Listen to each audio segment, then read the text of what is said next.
Lange est avec nous. Bonjour Philippe. Bonjour. Alors, est-ce qu'on manque d'empathie envers les comédiens trans? C'est la question que se posait un article de la presse hier de Lauriane Nunez-Pelletier. Donc, c'est s'intitule « L'Iraël Dauphin plaide pour une plus grande écoute au sujet des trans ». Donc, l'Iraël Dauphin, c'est une actrice dans la série Empathie. Donc, qui est elle-même une femme trans, qui, dans la série, joue un personnage non-binaire, qui utilise le fameux pronom « il », donc un pronom qui se veut entre le « il » et le « elle » pour dire « je suis non-binaire, je suis entre les deux ». Et donc, son personnage, c'est Claude Simard, qui est une infirmière dans la série. Et donc là, bon, l'actrice se dit satisfaite de son rôle, que c'est une représentation positive des trans à l'écran. Et elle dit, par exemple, c'est ce genre de représentation qui devait être mise de l'avant sur nos écrans. La représentation positive faite avec sensibilité et justesse est, selon elle, un outil essentiel afin d'ouvrir les mentalités. Donc, on fait ce genre de choses. Et puis là, bon, ce qui se passe dans l'article, c'est que là, on continue en disant, finalement, il s'arrive pas assez souvent que les personnes, trans ou non-binaires sont représentées de façon positive à l'écran. Donc là, l'Iraël Dauphin, ce qu'on apprend, c'est qu'elle n'est pas seulement comédienne, elle agit également comme consultante lors de la rédaction de scénarios mettant en scène des personnages LGBT. Donc ça revient de l'article. Et là, ça continue comme ça, je cite, c'est-à-dire ce que cette dernière peine à comprendre, c'est qu'on sollicite ses services, donc de consultante LGBT, en tant que consultante, afin d'inclure les personnages LGBT, mais qu'on choisisse ensuite d'ignorer ses rectifications. Et là, l'exemple qu'on donne, c'est intéressant, parce qu'on dit « Une équipe de production a récemment complètement arrêté de lui répondre, alors qu'elle s'opposait à ce qu'une personne cisgenre... » Bon, une personne cisgenre, c'est... Que tu m'expliques. Ouais, qu'est-ce que ça signifie? Ça signifie que t'es né d'un certain sexe, puis tu t'identifies selon ce sexe-là. Donc, en gros, c'est quasiment tout le monde. Là. C'est l'immense majorité des gens sont cisgenres. Donc, tu nais homme, après tu t'identifies comme homme. Tandis qu'un transgenre, c'est l'inverse. Donc, il s'identifie le contraire du sexe de naissance. Donc là, ce qu'on disait, c'est qu'une équipe de production voulait engager une personne cisgenre, soit une personne, le sexe, pour jouer une personne trans dans une comédie, ce genre de choses. C'était quoi? C'était de l'appropriation culturelle? C'est ça. C'est parce que là, elle nous dit, c'est ça, elle leur dit que ça se fait pas. Donc là, la compagnie a juste arrêté de leur parler. Sauf que là, dans ce cas-là en particulier, moi je me dis, c'est quoi le problème? Parce que il me semble que précisément, la comédie, c'est l'art de prendre un personnage. C'est de prendre, en fait, on revient à toutes les réflexions qui sont là au Québec depuis 2018 avec Slav, Kanata, et de dire, est-ce que tu peux... très loin. C'est ça. Est-ce que là, tu peux jouer un personnage dont tu n'as pas l'identité exacte? Donc, on se rappelle qu'en 2018, quand c'était Slav, on disait, Slav, c'était la comédie de Robert Lepage sur des chants d'esclaves. Puis là, il y avait des acteurs qui n'étaient pas noirs. Donc, on disait, vous appropriez les chants d'esclaves noirs par des acteurs blancs. Donc, c'est un petit peu la même chose ici. On nous dit, il y a un acteur qui n'est pas trans, qui va jouer un trans. Donc, c'est une forme d'appropriation. Donc là, selon moi, ça va un petit peu trop loin parce que, justement, comme je te dis, la comédie, c'est l'art de prendre un personnage. Donc c'est normal de pas jouer exactement ce que t'es dans la vie. Je veux dire, à un moment donné, mettons que tu veux jouer un personnage d'une personne riche qui pense juste à l'argent, t'es pas obligé d'être dans la vraie vie quelqu'un comme ça, là. C'est la même chose si tu joues quelqu'un qui est malade, qui est en phase terminale, t'es pas obligé d'être nécessairement dans la vraie vie en phase terminale. C'est justement ça de la comédie. Donc ça, c'est un des problèmes que je vois, puis ça me faisait penser aussi, je te parlais de Slav, mais aussi, il y a quelques années, dans le cas du film de Nina Simone, donc sur la vie de Nina Simone, il y avait une actrice donc qui avait joué sa vie et qui est elle-même de couleur noire. Mais là, elle avait dit, finalement, je regrette, je suis désolé pour ce que j'ai fait. Puis elle disait pourquoi? Parce que elle n'est pas de couleur aussi noire que Nina Simone. Donc Nina Simone était un noir plus foncé et l'actrice était un petit peu plus, ébène, plus claire. Et là, elle disait regretter d'avoir fait ce qu'elle a fait. Donc on voit que, en tout cas, de mon point de vue, ça commence à aller un petit peu loin dans la réflexion. Et là, un peu plus loin dans l'article, on nous dit, c'est une citation de l'Iraël Dauphin qui dit « Oui, tu as de bonnes intentions, mais tu as écrit un rôle stéréotypé qui fait mal à ma communauté ou encore qui légitime la violence à l'égard des personnes trans.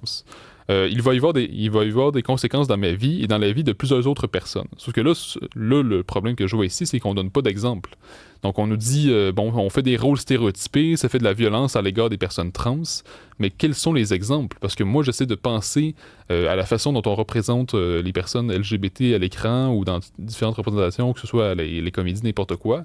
Et je vois difficilement, en tout cas, moi je regarde ça puis je vois pas en quoi il y a des représentations négatives tant que ça. Donc il faudrait quand même donner des exemples parce que Je veux dire, s'il y avait un réel problème, du genre, à chaque fois qu'on montre un trans, c'est quelqu'un qui est pas beau, qui est dans la misère, qui est dangereux, je veux dire, là, je comprendrais qu'il y a un problème puis qu'on puisse en parler. Sauf qu'à un moment donné, si on donne aucun exemple puis qu'on fait juste dire ça en l'air, moi, j'y vois un problème, là. Dans ce genre de discours-là, puis le danger, c'est d'espèce de retour du balancier aussi. Là. Est-ce que les membres des communautés peuvent être mieux représentés, davantage représentés dans nos séries, dans nos films? Absolument. Mais si on suit de manière générale un peu ce raisonnement-là, ça aurait été quoi? Est-ce que Matthew McConaughey n'aurait pas pu, par exemple, nous donner sa performance incroyable dans Dallas Buyers Club? Est-ce que c'est ça, là? On pourrait plus, si, exemple, un acteur n'est pas membre d'une communauté LGBTQ+, dans leur réflexion, ne pourrait plus incarner un membre de la communauté LGBTQ+, ça va loin. Là. Ben c'est ça, moi je trouve que ça va extrêmement loin, puis ça montre que, tu sais, justement, ça me fait penser à Fernand Dumont qui disait la culture, c'est une mise à distance. Donc, autrement dit, tu es capable de faire une mise à distance entre ta vie réelle et la vie sur la scène, donc la vie artistique. Je veux dire, justement, tu dis dans le Dallas Buyers Club, bon, l'acteur n'est pas nécessairement lui-même homosexuel. Ben, évidemment, on va pas nécessairement toujours prendre celui qui est exactement de cette façon-là. Puis comme je disais, je veux dire, si on veut jouer un pauvre, t'es pas obligé d'être réellement pauvre. Je veux dire, justement, c'est l'art de comédie, c'est l'art de s'approprier un personnage, d'essayer de se mettre dans la peau de quelqu'un qui est différent de soi. Je veux dire, la comédie, c'est pas de jouer exactement la personne qu'on est. Puis d'ailleurs, dans le monde de l'acteur, donc de la comédie, on dit depuis quand même plusieurs années que ce qui est populaire de plus en plus, c'est de jouer son propre rôle. Alors que ce qui se faisait de manière plus traditionnelle, c'était plutôt de dire, ben, au contraire, tu joues un rôle qui est très différent du tien. Par exemple, je veux dire, si on donne l'exemple, Marc Labrèche, il joue constamment un rôle extrêmement différent d'un personnage à l'autre. Michel Côté faisait un petit peu la même chose, tandis que, par exemple, il y a d'autres personnages qui font jouer un peu toujours un peu la même personne qu'ils sont dans la vraie vie. Mais c'est-à-dire que justement, la comédie, c'est toute une diversité de rôles. Et puis je citerai justement juste la dernière partie de l'article. On dit, bon, c'est l'Iraël Dauphin, encore une fois, qui dit « La transition, c'est une période qui, oui, peut être challengeante, mais qui est aussi une profondément belle, remplie d'amour et d'amitié, d'humanité, de liberté, souligne-t-elle. » Parce que là, ce que je trouve d'un peu dommage, c'est que, bon, l'article fait juste comme donner sa parole sans nous apporter aussi d'autres points de vue. Parce que je peux comprendre que pour une personne qui souffre de dysphorie, puis qui fait une transition, puis qui en est satisfaite, ce soit en effet un moment, comme elle dit, qui est belle, rempli d'amour, ce genre de choses, mais il y a aussi des personnes qui regrettent. Et même, il y en a quand même pas mal, là. C'est-à-dire que là, en ce moment, les transitions, c'est légal pour les mineurs, même que c'est parfois encouragé dans nos écoles. Et c'est pas toujours un beau moment, là, parce que parfois, il y a des complications avec l'hormonothérapie, avec les bloqueurs de puberté, avec les chirurgies comme la mastotectomie. Donc, c'est clair que c'est pas toujours rempli d'amour, là. Parfois, ça peut être même catastrophique, là. Par ailleurs, l'Abitibi qui reçoit de plus en plus de nouveaux arrivants d'origine africaine. Oui, donc c'est un article dans la presse, encore une fois, de Suzanne Colpron. Et donc là, on nous dit qu'il y a encore quelques années, ça aurait été assez difficile de trouver des personnes de couleur noire, d'origine africaine en Abitibi. Il y en a depuis longtemps, mais c'est-à-dire que ça s'est beaucoup multiplié dans les dernières années. Et là, donc, on nous dit, il y a des épiceries qui sont mises en place, il y a un festival pour la présence africaine en Abitibi. Donc, on nous en parle, on nous dit qu'il y a du changement, puis il se trouve un emploi, ils s'intègrent bien, la plupart d'entre eux parlent le français. Donc, ce que j'ai trouvé de cet article-là, c'est qu'on nous en parle beaucoup en bien, et je comprends. Donc, c'est deux articles, en passant, c'est deux articles qui se suivent. Et donc, je comprends qu'on en parle en bien, qu'on veuille montrer que, les choses se transforment. Sauf qu'après, il faut pas faire l'économie d'une réflexion sur l'intégration. Puis moi, je reviens toujours à cette réflexion-là, c'est vraiment le volume. C'est-à-dire que quand on regarde les volumes d'immigration temporaire et permanente, je pense que quand on se compare, le Québec en reçoit comme 2 fois plus que la France, encore plus que les États-Unis en termes de proportion. Donc, à un moment donné, c'est-à-dire que même si les gens parlent français, qui peuvent s'intégrer sur le marché de l'emploi, je pense que c'est important aussi de conserver une culture. Puis ça se fait si tu conserves un volume qui est décent. Parce que là, même si les nouveaux arrivants peuvent parler français, peuvent s'intégrer dans le marché de l'emploi, je veux dire, s'il y a des ghettos qui se forment, c'est ça le danger avec une immigration qui est plus massive, là. Il y a des ghettos qui peuvent se former. À court terme, ça peut fonctionner, la cohabitation. Mais c'est prouvé quand même sociologiquement que à moyen long terme, il peut avoir des conflits. Et il peut avoir le capital social qui s'érode, donc la confiance des citoyens les uns envers les autres, et donc le tissu collectif qui peut s'effriter finalement.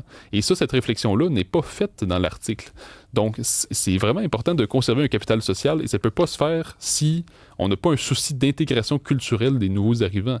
Si on fait juste insister sur la diversité des origines, sur la singularité de chaque origine, malheureusement, je pense que ce qui s'en vient, c'est une érosion du capital social, et c'est pas de la faute des nouveaux arrivants, c'est une faute de la politique migratoire qui ne tient pas compte de certaines réalités. Merci Philippe. À demain. Merci.